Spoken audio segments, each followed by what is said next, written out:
बिस्मिल्लाहिर्रहमानिर्रहीम। अस्सलाम वालेकुम। मैं हूं आपका दोस्त doctor Mohammad Faheem homeopathic clinic city Muzaffargarh से। उम्मीद करता हूं आप तमाम दोस्त खैर खैरियत से होंगे और अल्लाह पाक की दी हुई बेशुमार नेमतों का शुक्र अदा कर रहे होंगे। जी दोस्तों, आज का जो टॉपिक है वो है बेड वीटिंग। जैसा कि आपको मालूम है, सर्दियाँ आ गई हैं पाकिस्तान में और सर्दियों की वजह से बच्चे बड़े बहुत ज़्यादा जो है ना यूरिन की वजह से बहुत ज़्यादा परेशान हैं। बच्चों के वालिदैन परेशान हैं उनके, और बड़े जो है ना वो भी परेशान हैं। आज मैं आप दोस्तों की परेशानी दूर कर रहा हूँ। आज मैं आपको बता रहा हूँ कि होम्योपैथी की मेडिसिन बेड वीटिंग के हवाले से सर्दी के मौसम में जिन लोगों को पेशाब बार बार खता होता है और जो बच्चे रात को बिस्तर गीला कर देते हैं, या बुज़ुर्ग हैं या बड़े हैं, कोई भी है जो उनको नमाज़ पढ़ने में परेशानी होती है या सर्दी की वजह से और पेशाब बार बार खता हो जाता है, बार बार पेशाब निकल जाता है, तो उसके हवाले से मैं आज आपको होम्योपैथी बड़ी बेहतरीन मेडिसिन बताऊंगा। आपकी ये परेशानी दूर हो जाएगी। और आज मैं आपको वजूहात और अलामात भी शेयर करूंगा। सर्दी के मौसम में बेड वीटिंग पेशाब का बिस्तर पर निकल जाना बच्चों और बड़ों दोनों में बढ़ जाता है। सर्दी जिस्म के नर्वस सिस्टम, मसाने की सेंसिटिविटी और गुर्दों की फिल्ट्रेशन को मुतासर करती है, और जिससे रात को बार बार जो है ना पेशाब खता हो जाता है।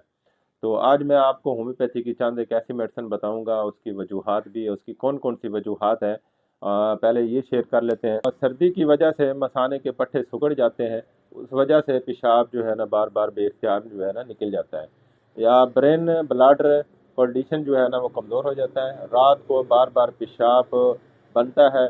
गहरी नींद में बच्चे जो है ना पेशाब निकाल देते हैं, खता हो जाता है उनका। जिस्म ठंडा होने से जी ये वजह हो सकती है। नफसियाती दबाव और कब्ज़ वगैरह हो, या पेट में कीड़े हों बच्चों को, तो दिमागी कमज़ोरी और मसाने की कमज़ोरी की वजह से जो है ना वो बच्चे जो है ना पेशाब बार बार रात को बिस्तर में करते हैं। इसकी अलामात जो है ना कौन सी हैं जिनकी वजह से जो है ना ये मामला बनता है। रात को रोज़ाना या वक्फे वक्फे से बिस्तर गीला करते हैं ये बच्चे, और सर्दी लगते ही पेशाब ज़्यादा आना शुरू हो जाता है। दिन में भी कभी कभार कतरा कतरा आता है। सोते में मुतासरीन मोटापा या थकावट, गहरी नींद होती है। सोते में भी पेशाब निकल जाता है। मोटापे की वजह से ये भी वजह बन सकती है।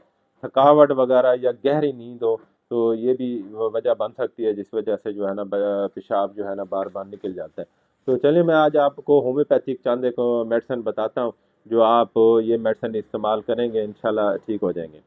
सबसे पहली मेडिसिन है वो है काली फास। काली फास जो है ना वरने में इस्तेमाल होती है। काली फास पहले दिन एक खुराक लेनी है, फिर दोपहर को लेनी है, फिर शाम को लेनी है। पहले दिन सिर्फ 3 खुराकें लेनी है काली फास की। उसके बाद 15 दिन तक कोई दवाई नहीं लेनी, फिर 15 दिन के बाद फिर रिपीट करनी है। दूसरी मेडिसिन है वो है कास्टिकम। दूसरे दिन वो भी 3 खुराकें लेनी है 1 की, सुबह दोपहर शाम 3 टाइम लेनी है। उसके बाद 15 दिन तक कुछ भी नहीं लेना। तीसरी जो खुराक है वो है इकोजेटम। इकोजीटम जो है ना वो सुबह दोपहर शाम 3 टाइम देनी है, वो भी 1 में देनी है। ठीक है, उसके बाद 15 दिन तक कोई डोज नहीं देनी। ये भी 3 खुराकें लेनी है। पहली खुराक कालीफास, दूसरी कास्टिकम, तीसरी इकोजीटम। ये 3 खुराकें आपने लेनी है। ये बड़ों के लिए लेनी है, और ये बड़े जो है ना पेशाब के मामला हैं उनके परेशान है, तो उनकी ये परेशानी दूर हो जाएगी। जो बच्चों में है, और इसके साथ जो है ना आपने 3 मेडिसन, एक कास्टिकम और सीपिया, ये 30 में दिन में 3-4 बार इस्तेमाल करानी है, तो इंशाल्लाह ये मामला ठीक हो जाएंगे। और बच्चों को 1 नहीं देनी। बच्चों को आपने सीपिया और कास्टिकम, ये 2 दवाइयाँ मिला के सुबह दोपहर शाम 3 टाइम आपने इस्तेमाल करानी है। इंशाल्लाह बच्चे आपके ठीक हो जाएंगे। जो माएँ परेशान हैं बच्चों की वजह से, जो बच्चे रात को बिस्तर गीला कर देते हैं या दिन को बार बार पेशाब करते हैं सर्दी की वजह से, तो बड़ों के भी ये प्रॉब्लम होते हैं, तो उनके लिए भी मैंने मेडिसिन बताई हैं और बच्चों के लिए बताई हैं। ये इस्तेमाल कराएं, इंशाल्लाह ठीक हो जाएंगे। मज़ीद मशवरा और इलाज के लिए हमारा नंबर आपकी स्क्रीन पे आ रहा है, आप हमसे रब्ता कर सकते हैं 0373 इस नंबर पर रब्ता करके आप अपनी घर बैठे मेडिसिन मंगवा सकते हैं। दुआ में याद रखें, आपका दोस्त डॉक्टर मोहम्मद फ़हीम। अल्लाह हाफ़िज़।